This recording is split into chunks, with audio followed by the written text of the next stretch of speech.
இந்த வழக்கை பொறுத்த வரைக்கும் நேற்று இவங்க 2 பேரும் பண்ண அரசியல் என்னன்னு கேட்டிங்கன்னா, இதை கூப்பிட்டு இதை பற்றி பேசிங்கன்னா இருக்கிற தொலைக்காட்சி விவாதங்களில் உச்சபட்ச குரலோடு வழக்கறிஞர்கள் என்று தங்களை அழைத்துக் கொள்ளுகின்ற பெண்களும், நான் அந்த கட்சியில் இருக்கின்ற வழக்கறிஞர் என்று சொல்லுகின்ற ஆணாக இருந்தாலும் இந்த வழக்கினுடைய தன்மை என்ன, கிடைத்த குற்றவாளிகளுக்கு கிடைத்த தண்டனை என்ன, அதற்கு யாராக இருந்தாலும் நீதிமன்றத்தினுடைய பணி என்ன என்பதை பற்றி பேசாமல் 2 பேருமே மாறி மாறி விரல்களை நீட்டி குற்றம் சாட்டிக் கொள்ளுகிறார்கள். உடனே இவன் என்ன பண்றான், நீங்க காவல்துறையில் இருந்த பெண்ணை இடுப்பு பிடிச்சி கிள்ளாங்களே, அது என்னாச்சுன்னு கேட்டா, உங்க கட்சியில் இருக்கிற செயலாளர் ஒருத்தர் பாராளுமன்ற உறுப்பினர் இடுப்பு கிள்ளாங்களே, அது என்ன போச்சு? அப்ப 2 இதுக்கு அது சரியா போச்சு, இந்த இடுப்புக்கு அந்த இடுப்பு சரியா போச்சா என்ன? உடனே நீங்க வேங்கை வாசல் வழக்கில் என்ன பண்ணீங்க? அதுக்கு என்ன பண்ணீங்க? அண்ணா பல்கலைக்கழக வழக்கத்தில் யார் அந்த இந்த அரசியல்லாம் விட்டுருங்க. அண்ணா பல்கலைக்கழக வழக்கை பொறுத்தவரையில் குற்றவாளி கைது செய்யப்பட்டு விட்டாலும் அவர் கட்சியினுடைய உறுப்பினர் என்பது நிரூபிக்கப்படவில்லை.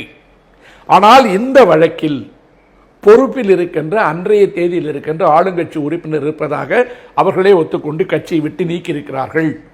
இப்ப வழக்கில் தண்டனை கிடைச்ச உடனே அதான் நாங்க நீக்கிட்டோமேன்ட்டு இந்த சகவாச தோஷம்னு ஒன்று இருக்குல்ல, பிஜேபி கூட சேர்ந்த காரணத்தால பிஜேபி காரன் என்ன பதில் சொல்லணும் அது அப்படியே அதிமுக காரங்க பேசிட்டு இருக்காங்க. திமுக அதிமுகன்றதை விட்டுருங்க, எல்லா ஆட்சியிலும் பாலியல் வழக்குகள் நடக்கும், பாலியல் சுரண்டல்கள் நடக்கும்.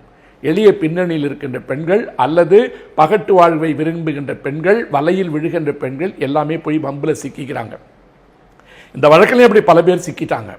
சிக்கியிருந்தாலும் கூட இதனுடைய உறுதிப்பாடும் நிலைத்தன்மையும் பாதிக்கப்பட்ட பெண்களில் 8 பேர் முன்னால் நின்ற காரணமாக சிபிஐ தனக்கு இந்த வழக்கு என்பது ஒரு சேலஞ்சிங் கேஸ் என்று எடுத்துக்கொண்டு பெண்களுக்கு நியாயம் கிடைக்க வேண்டும் என்று நடத்தியதன் காரணமாக, அதை ஒரு நேர்மையான முறையில் நீதிமன்றம் அணுகியதன் காரணமாக, அந்த பார்வை விசாலமாகவும் நேர்மையாகவும் நேரடியாகவும் சட்டத்தினுடைய ஆட்சிக்கு உட்பட்டதும் காரணமாக இருந்த காரணத்தால் அந்த 9 பேருக்கும் சாகின்ற வரைக்கும் ஆயுள் தண்டனை என்கின்ற தண்டனை கொடுக்கப்பட்டிருக்கிறது.